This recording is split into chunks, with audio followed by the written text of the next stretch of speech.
नमस्कार, आप देख रहे हैं डॉक्टर साहिब, आपके साथ मैं हूं मुस्कान और आज मेरे साथ मौजूद है बिहार के जाने माने फेफड़ों से जुड़े विशेषज्ञ डॉक्टर अमिताभ बंका। सर नमस्कार, बहुत बहुत स्वागत है। सर मैं आपसे जानना चाहूँगी, जब फेफड़ों की बात करते हैं तो मैं आपसे जानना चाहूँगी लंग्स में जो ऐसे सबसे कॉमन इन्फेक्शन है वो क्या है, इस बारे में आप हमें बताएं। हाँ, जैसे लंग में क्या कहीं भी कोई भी इन्फेक्शन, कुछ कीटाणु होते हैं जिसमें जैसे बैक्टीरिया होते हैं, वायरस होते हैं, फंगस होते हैं, पैरासाइट्स होते हैं। बैक्टीरिया में अगर बात करें तो नॉर्मल अलग बैक्टीरिया और एक टीबी का बैक्टीरिया। तो ये दोनों अलग अलग, मतलब टीबी चूँकि बहुत कॉमन है तो हम टीबी को अलग से जब भी इन्फेक्शन होता है तो उसकी बात करते हैं। तो ये सब कुछ चीज़ें हैं जो बहुत कॉमनली कहीं भी इन्फेक्शन कर सकते हैं। अगर हम फेफड़े की बात करें तो फेफड़े में अगर बैक्टीरिया पे पहले आएँ तो बैक्टीरिया दो तरह के हम लोग बोलते हैं, टिपिकल और एटिपिकल, और टीबी तीसरा हम कहें तो टीबी। तो अमूमन एटिपिकल और ट्यूबरक्लोसिस बहुत कॉमन है। और टिपिकल बैक्टीरिया की अगर हम बात करें तो उसमें सबसे कॉमन जो ऑर्गेनिज्म हम लोग को मिलता है वो होता है स्ट्रेप्टोकोकस निमोनी। और भी बहुत सारे ऑर्गेनिज्म हैं जो आपको कर सकते हैं इन्फेक्शन। अगर मैं कॉमनेस्ट की बात करूं तो वो है स्ट्रेप्टोकोकस निमोनी। और जो दूसरा है वायरस, वायरस भी बहुत कॉमन है। जैसे अगर हम वायरस की बात करें तो जैसे कोविड था वो भी वायरस था, फ्लू है वो भी एक वायरस है। तो ये सब बहुत कॉमन इन्फेक्शन है जो फेफड़े में हो सकती हैं। फंगल इन्फेक्शन अगर मैं बात करूं तो बहुत रेयर हैं। हमारे देश में फंगल इन्फेक्शन बहुत नहीं पाया जाता है। फंगल इन्फेक्शन अक्सर उन्हीं मरीजों में होता है जिनको लॉन्ग स्टैंडिंग कोई बीमारी चल रही हो, जिनकी इम्यूनिटी बहुत कम हो गई हो, या बहुत आईसीयू में बहुत समय से रह रहे हों। तो ऐसे मरीजों में ही फंगल इन्फेक्शन अमूमन देखने को मिलता है। बाकी नॉर्मल मरीजों में फंगल इन्फेक्शन रेयर होता है।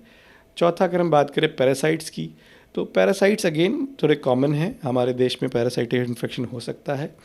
तो वो पर हालांकि वो भी बैक्टीरिया और वायरस से काफ़ी कम है और पैरासिटिक इन्फेक्शन हो सकते हैं। तो अमूमन अगर हम बात करें कि अभी भी चारों को मिला के अगर हम बात करें कि सबसे कॉमनेस्ट क्या है, तो हम कहेंगे कि बैक्टीरियल इन्फेक्शन, वायरल इन्फेक्शन और टीबी, ये तीन चीज़, और बैक्टीरियल में निमोकोकल, हम ये कहेंगे कि ये निमोनिया, स्ट्रेप्टोकोकस निमोनिया, तो ये हम कहेंगे कि सबसे कॉमनेस्ट कॉज हो सकते हैं कोई भी इन्फेक्शन के लंग्स में।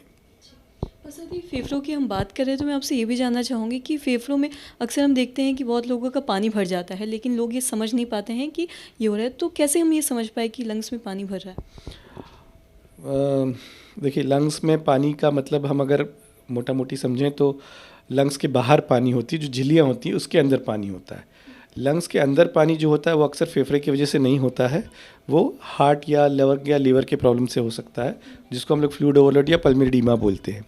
पर जो पानी हम अमूमन जो हम बात कर रहे होते हैं वो होता है प्लूरल इफ्यूजन, जो बाहर फेफड़े के बाहर जो जो झिल्लियाँ होती हैं उसके बीच में होती हैं। भारत के अंदर सबसे कॉमनेस्ट कॉज उसका ट्यूबरक्लोसिस है। कैसे पता चलेगा? तो वही पेशेंट को शुरुआती दौर में सीने में दर्द होगा, फिर धीरे धीरे उसको सूखी खांसी आएगी, पानी बहुत बढ़ जाएगा तो उसको सांस की दिक्कत होगी, खासकर लेटने में उसको ज़्यादा दिक्कत होगी। और डायग्नोसिस तो मेनली एक्सरे या सीटी स्कैन से ही होता है। और साथ ही सर आपसे ये भी जानना चाहेंगे, जब हम लंग इन्फेक्शन की बात कर रहे हैं तो इससे हम बचाव कैसे कर सकते हैं, इसका उपाय क्या है आपसे? ये देखिए, ये बड़ा अच्छा सवाल है कि बचाव कैसे कर सकते हैं। बचाव में जैसे मैंने कहा कि निमोकोकल बहुत कॉमन है, स्ट्रेप्टोकोकस निमोनिया बहुत कॉमन है, जिसको हम लोग निमोकोकल डिजीज़ बोलते हैं। तो उसके लिए वैक्सीन्स अवेलेबल हैं। जिनको इंडिकेशन है, क्रॉनिक बीमारियां हैं, उनको ये वैक्सीन ज़रूर लेना चाहिए। दूसरा, जैसे मैंने कहा वायरल इन्फेक्शन में फ्लू बहुत कॉमन है, कोविड अभी हमारे यहाँ बहुत फैला हुआ है, तो इनके भी वैक्सीन्स अवेलेबल हैं।